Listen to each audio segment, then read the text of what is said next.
Hello, everyone, and welcome to this edition of Wine, Women, and Words. Joining us today is Michelle, Hello. and we have the pleasure today of having Chanel Cleeton on the show to discuss her latest book, The House on Biscayne Bay. Thank you so much for joining us. Thank you so much for having me. I'm thrilled to be back here again. Before we hit the record, we just started gushing about the gorgeous cover for this book. Yes, we need a minute for the cover because it is beautiful. It's amazing. No, I've been so fortunate with all of my covers. Penguin Random House's cover department does such an amazing job. And I think this one in particular really just kind of crystallized everything I wanted the cover to convey. I was so thrilled. So I have it hanging in my office and I love to look at it and just kind of all the details that they put into it. You know, we say Is don't judge a book by its cover, but the reality is, but you kind of do. do. A beautiful cover needs to be cherished. No, they're Now, is really, I it mean, they're like, works of art, in their own right. It's incredible to see what they do and how they take, the little things I'll kind of say, oh, I'd love to have the cover do this, and to see what they do with that is really amazing. Mhm. now is it like uh the sort of the kind of thing where it's like the latest one is your favorite, or do you have a cover that's just like your all-time favorite? You just can't move it off of that number one spot in your heart? That's a great question. So I do think you tend to gravitate to the newest one a bit, but then, often I hang all my covers in my office. I have them kind of blown up to poster size and I frame them. And when you look at them, I think you do have certain ones that you kind of keep coming back to. The Next Year in Havana cover is always really special to me, just because it really captured the spirit of the book. And, obviously it was my first historical fiction, so it has kind of that special connection. And then I think The House on Biscayne Bay, I just loved both how it got the essence of the book, but I think it's also a little bit different from some of my other covers. We see kind of the hallmarks of my covers, but it also has kind of this new sort of gothic direction that really follows the theme of the book. So I loved that they were able to do that with the cover. It is definitely, I have all of your covers up on my beautiful giant monitor. And it's definitely like the moodiest, I feel Yes. like, of your covers, but in like the best way. No, it captures the tone of the book, because with this book being kind of the first Gothic that I've written, it definitely has, a bit more of kind of that darker atmosphere to it. And so I loved that the book kind of signals that from the moment you pick it up.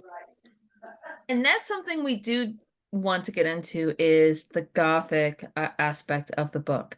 But before we really delve into the story itself, we should probably give a little bit of a synopsis for the listeners who are not familiar with the book yet. So the house on Biscayne Bay is it's set in Miami. It has two timelines. Set in 1918 and then also in 1941.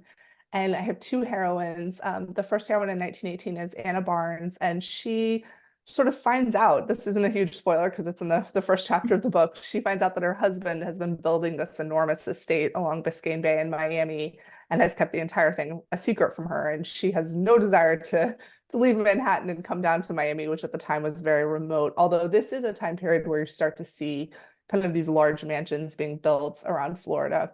And so her story sort of intertwines with that of Carmen Acosta, who comes to Marbrisa, which is the name of the estate, in 1941. The house is obviously, decades have passed, the house has changed hands, and Carmen's sister Carolina and her husband Asher Wyatt are living in the mansion now. And when Carmen gets there, there's all of a sudden all these kind of mysterious things that are happening. She learns that the house has this really sort of tragic legacy, and there are all these rumors: is the house haunted? Is it cursed? What exactly is going on? And so she really finds herself in a fight for her life as she tries to unravel the secrets of the mansion and kind of stop history from repeating itself. Mhm. Yes. Now, your other books, there has been a bit of a mystery element to them, but this one is your first, as you mentioned, was your first foray into the Gothic genre, which is its own genre really in and of itself. It can be historic or even sometimes Mhm. present day, in my opinion. But Was it your intent to set out to write a Gothic story, or were you just interested in writing a good mystery? I think the Gothic thing really came up when I was looking at the setting. When I came up with the idea for the book that I wanted to do, I had just come off the Cuban heiress, which has a heavy suspense element as well. And I was looking at setting something in South Florida. I was born and raised in Florida. I have a lot of connections, to the state. It's something that, has cropped up. I've written about Florida history before in my books. And so I was just looking at different time periods in Florida history, and there's so much, I think, in Miami architecture that sort of lends itself. You have places like the Biltmore Hotel, which have kind of been rumored to be haunted and has this sort of fabulous architecture. There's these grand estates in Florida, like Biscaya or the Deering Estate. You have Flagler's Whitehall, and you see so many of these Gothic, kind of haunted house, great house novels taking place either overseas or often they're in kind of more northern locales. But I hadn't really seen much in Florida. And so I thought it would be really interesting and fun. I thought Miami, with kind of the vibe that Miami has, it was the perfect place to set a Gothic story. And so once I started really bringing the house to life and thinking about what it would have been like, with alligators roaming and peacocks and the kind of natural elements that you see in life, the fact that storms just kind of roll in South Florida, and putting all of that together, it really lent itself to a Gothic atmosphere. And so as I was writing the book, I really found that element coming up more and more just naturally in the plot and in this, massive mansion that was kind of creepy and had passageways, and you were wondering, what exactly is going on here. You just mentioning the storms that roll in, you just kind of painted this image of how perfect those random rainstorms are in Florida, that the weather can literally change on a dime and go from bright and sunny to dark and gloomy, and how perfect that is for a book, especially for a Gothic novel, to have that change in weather happen so quickly like that. Hmm. No, absolutely. And that's why I just felt like there was so much kind of in the natural character of Florida and in South Florida in particular, that it just felt kind of like the perfect marriage of all of the elements that are already there. And I love how you brought up the idea, the fact that there were more mansions getting built during that time period in the 1918, and that element. In and that was one of the things I wanted to discuss, because there was immense wealth in the US, particularly up in New York State during that time period. It was post the Gilded Age, but it was still like that during that industrial age, and you had these wealthy tycoons. But I think that's a time period where you start to see a lot more, like even out here in California, where you start to see a lot more of that wealth coming out here and migrating to other parts of the country. Yes, absolutely. And I think, you saw a lot of people kind of building, homes to escape the colder weather. Obviously, real estate was much more inexpensive. And, where you had perhaps a more rigid kind of social structure in terms of, people who had long family legacies. And so it was kind of hard to break into that social environment. In Florida, it was a kind of opportunity to remake yourself, I think, for some people. And so they saw that. And certainly that's something in the novel. Anna Barnes's husband, Robert, is very much a self-made man. He's kind of an industrialist. And he really comes down to Miami, I think, looking to make his mark in a way that perhaps he was unable to do in an environment like New York. Mhm. I feel like if anybody's watched The Gilded Age on HBO, you kind of get a sense of that as well. And for this book too, where because that was one of the things that it kind of reminded me of, where it was like, okay, I'm not going to keep fighting that fight and be stubborn. I'm just going to go somewhere else and create my own society somewhere else. Yes, very much so. And, also you have kind of the end of World War One. So I think there's a lot of sense that, the country's on a precipice of change. What is the future going to look like? And, a lot of people trying to take advantage of those opportunities.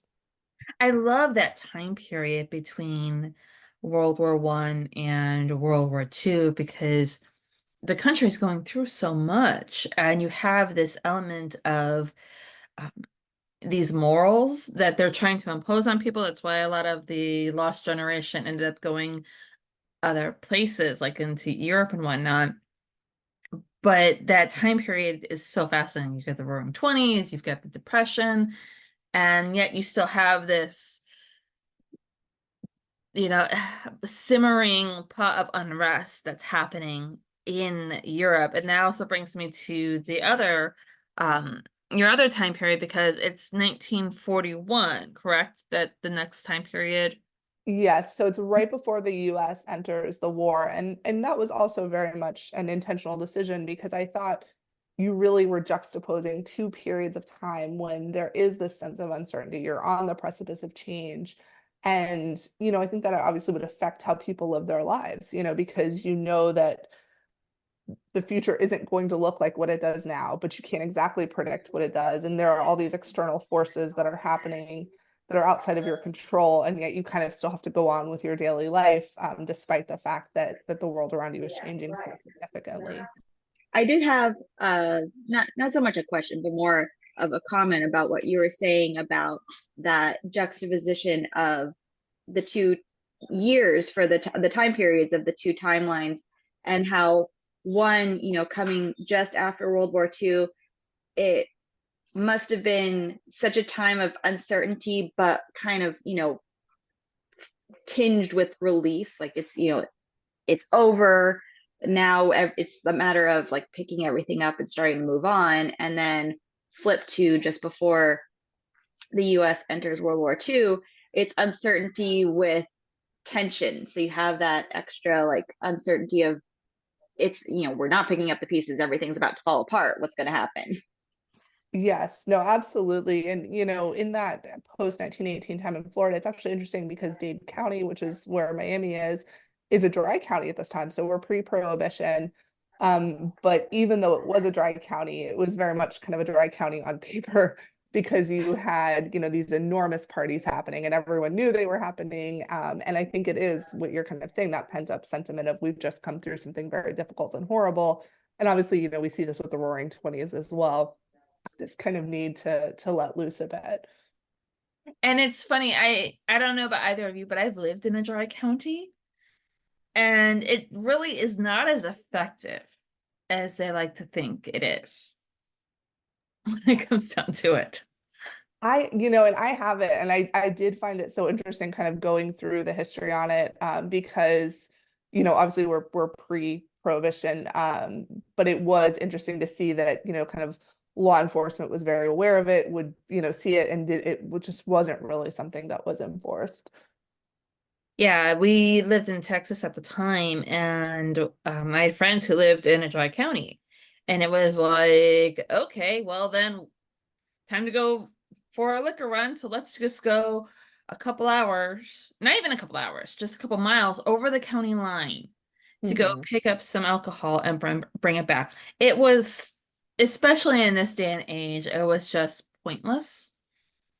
Hmm.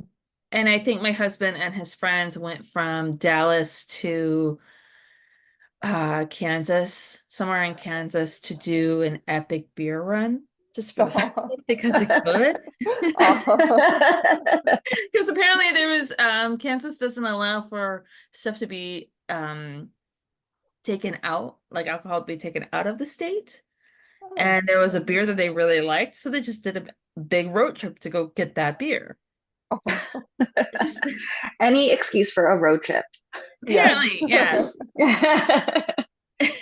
But those laws just they make no sense in today's day and age. Hmm. My whole little side track, whatever. So now switching over to the writing aspect, because we always love talking about the writing process. Um, was it a not a challenge? Was it different for you to sit down and kind of, or how did you sit down and get into the the headspace to craft the mood? Because the mood in a gothic novel is very different than the mood even in a thriller or a mystery. It's, you kind of have to create that sense of like the creepy factor in the atmosphere. How did you approach creating that while you were writing? So this was such a fun book to write. I will say that. I really enjoyed the writing process with this because as a reader, really atmospheric novels are one of my absolute favorite things. Like I didn't quite appreciate that until I started thinking about the books that I've sort of loved over the years.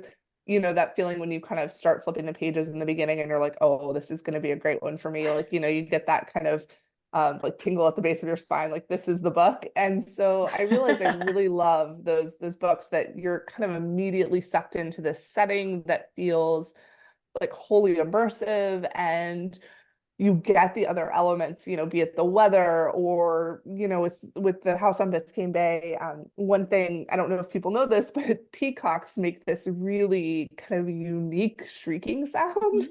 And it can sound a lot like a scream, and it can be really creepy. Like I'll just hear, a peacock and you'll be startled for a moment, like, did I just hear a person or is it an animal? And so putting things like that in the book, I wanted to really engage readers' senses. So it wasn't just what you were reading, but you felt like you would be hearing the noise, you felt like you would be seeing the thing in the house that, might make you pause and take a beat. And so really layering all of that in was just a lot of fun for me. I really enjoyed it. And then obviously, I've talked about this a lot. I'm pretty much a pantser in my writing process, which means I don't do a ton of plotting before I start. I often have kind of a general idea of the story, a general idea of my characters. I know often where I want to end up, but my characters really take me where I want to go. And in particular with this book, I feel like the estate really took me where I wanted to go in terms of looking at the physical landscape of the house. And I have my publisher did this amazing map of the estate that is on my social media. I had asked them to do it, and they did this really cool job, like putting all the rooms together and stuff. And, just those elements, like the fact that the house has a maze, obviously as a writer, how was I not going to do something with the maze? That's such an amazing opportunity. And then having the house be on the bay, having that kind of waterfront setting, I really felt like it affected the plot, it moved my characters around in certain ways. And so it almost was like a game of Clue, like you're moving people around the different rooms and what would happen there and how would, different things affect. So it was a lot of fun. I write in Scrivener, and having the ability to kind of move scenes around and look at how one character's movements would affect another character just really made it feel like it was this kind of really fun environment that I got to kind of play with. And it was very different for me to be able to do that, to still put the hallmarks that I love working with in my books, but to do it in such a different setting, I found really interesting as a writer. Sorry. I love the map. It is so cool. Yes, no, they did such an amazing job. The design department sent it, and I was just blown away. So it's been so cool to kind of see it all come together. It's like you need to you could play your own version of Clue. I feel like Yes. it's perfect. Sorry, Diana, I totally cut you off. I was too Oh, excited about the map.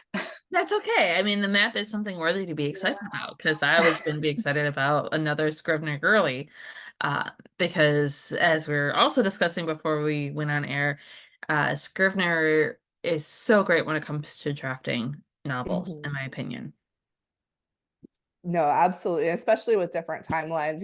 We had talked about that as well, because I know you said you work with different timelines in Scrivener, and I think it really helps for being able to move scenes, because often that's really the big challenge with different timelines is, you don't want to give away something too early, and yet you want to make sure that they're very well intertwined to have one timeline kind of have a good relationship with the other. So I find it to be invaluable for that.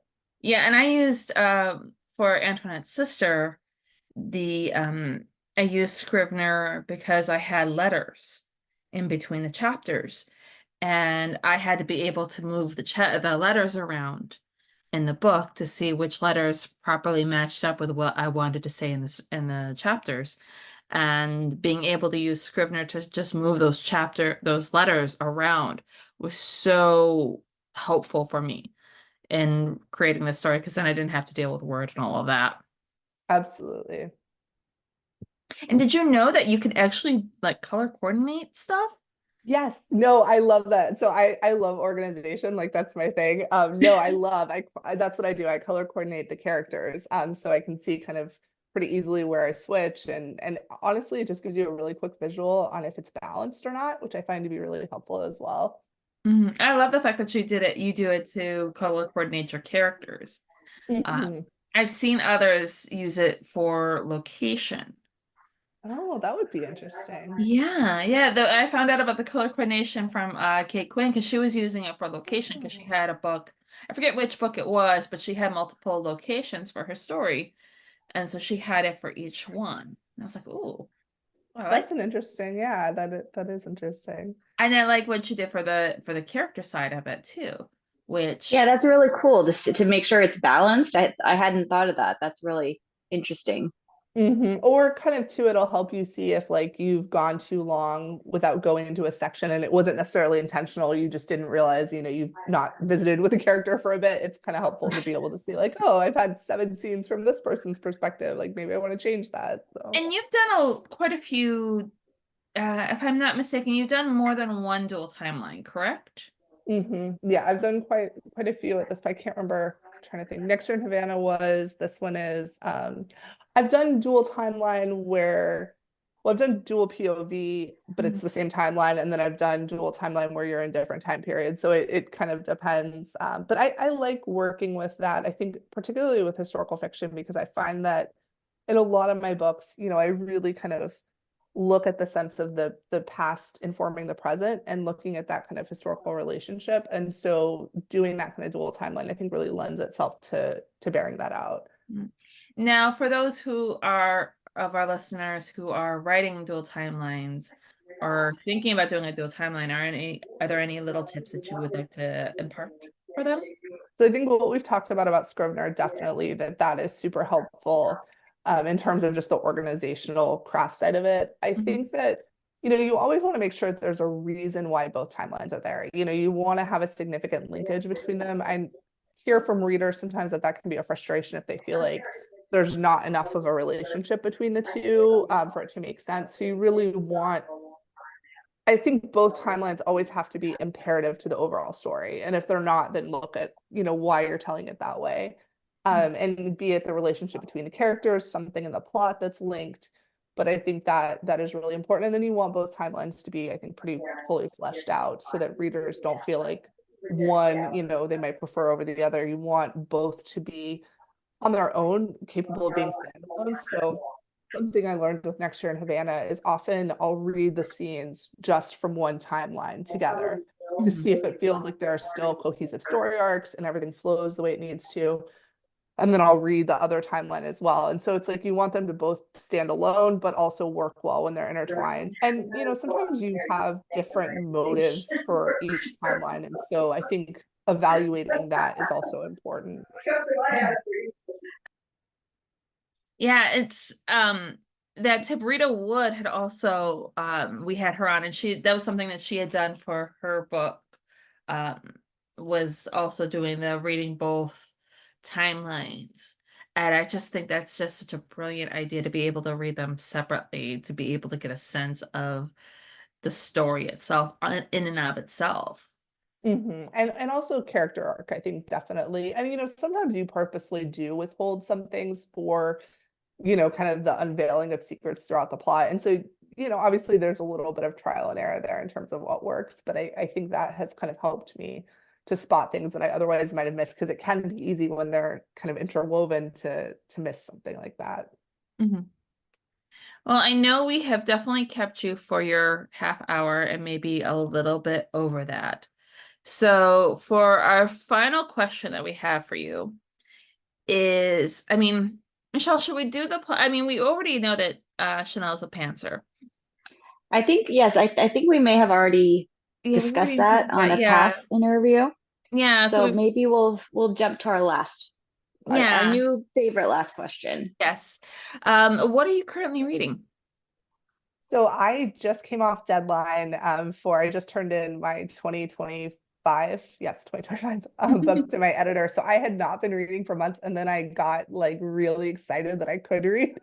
And so I jumped into a ton of books. So recently I really loved El Cosimano's Finley Donovan is Killing It. I just finished that Yes. one. Oh my God, I love that series so much. I had my friend AJ Pine had recommended it, and so I was like waiting. I got it for Christmas, and then I finally like started it, read it in like a day. It was amazing. So I just read that. I also read A Step Past Darkness by Vera Kurian, which was amazing. And right now I'm reading Dear Haiti, Love Elaine by Maika and Maritza Molit, which is also wonderful. So I've had some great reads lately. I've been very happy. Mm, I love the Finley series. I just started listening to her most recent one that just Okay. came out. It might have just come out or had recently or is about to come out. I'm not sure. I picked it up from NetGalley, the audiobook from NetGalley, because the Okay. I audio, think it just came out because my friend was saying she was reading that one. I was like, okay, I need to catch up. I have a few yeah. more to go. So Oh yeah, you're gonna fly by them. You're gonna just fly through them. They're so easy to read, and it's just this, they're laugh out loud funny. yeah, no, I love her voice. I think they're amazing. So I'm definitely excited to see kind of where the story goes. And my friend was telling me that like the romance kind of develops throughout, which I'm excited for. So it'll be fun. Yeah, that first book really pissed me off in the first couple chapters. Where I was listening to the audiobook and I'm downstairs and my husband's upstairs sleeping.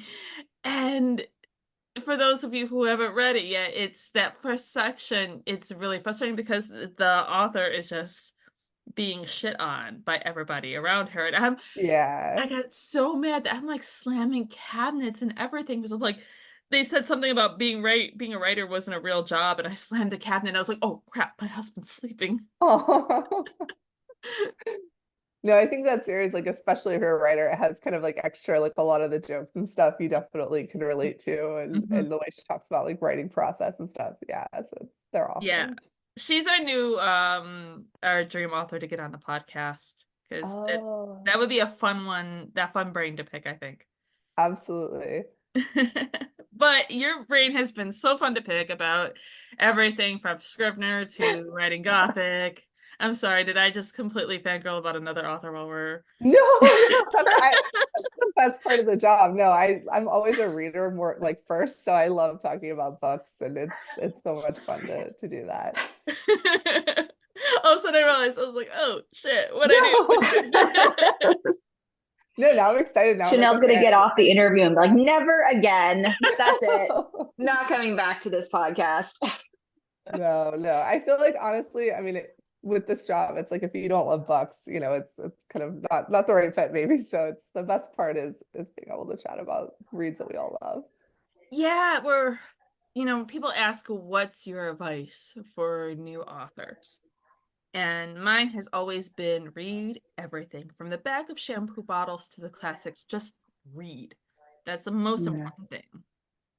Yeah, no, I think, that this is a job that can have lots of up and downs. It can be, kind of solitary. And so really that love and passion for books, I think is often what drives a lot of us in the, times when it's a little bit harder or you're stuck on something. It's always kind of that core love that we all have for reading. Absolutely. And if I'm remembering correctly, this book will come out on April 2nd. Is that Yes, right? yes. Okay. For a second, I was looking at the date earlier. I'm like, that hasn't passed yet. I got very confused about what month we were in, what the date was. But yes, no, April has not happened yet. We're still in March. So I completely forgot my little wrap up. You miss Oh one my week, gosh. Michelle, and like everything just goes Yep. out right at your head. Nope. Everything just poof, gone. Oh my gosh, I really can't remember it. Diana, you have to do it. You're like one of those Uber Eats commercials. It's gone. Whatever. It's just not coming back right now. All right, for those of you who are Thank you. interested in picking up your copy of House of Biscayne Bay, please be sure to check out our show notes. There will be a link to the book in bookshop.org. As always, bookshop.org supports all the wonderful authors who come here and take their time out of the day and their writing schedule to talk with us. It supports this podcast, and most importantly, it supports all the independent bookstores out there. And then in addition to that, we also have a Ko-fi account that you can link to, and for the price of a cup of coffee, even less if you go to Starbucks for your coffee, you can help support the podcast as well if you've already purchased the book. And Chanel, thank you so much for coming hang out with us again and letting us, pick your brain and nerd out with you. And we're very excited to have you back again. Thank you so much for having me. This was wonderful. Thank You you. enjoy the rest of your day. Thank you. You too. Bye. Bye.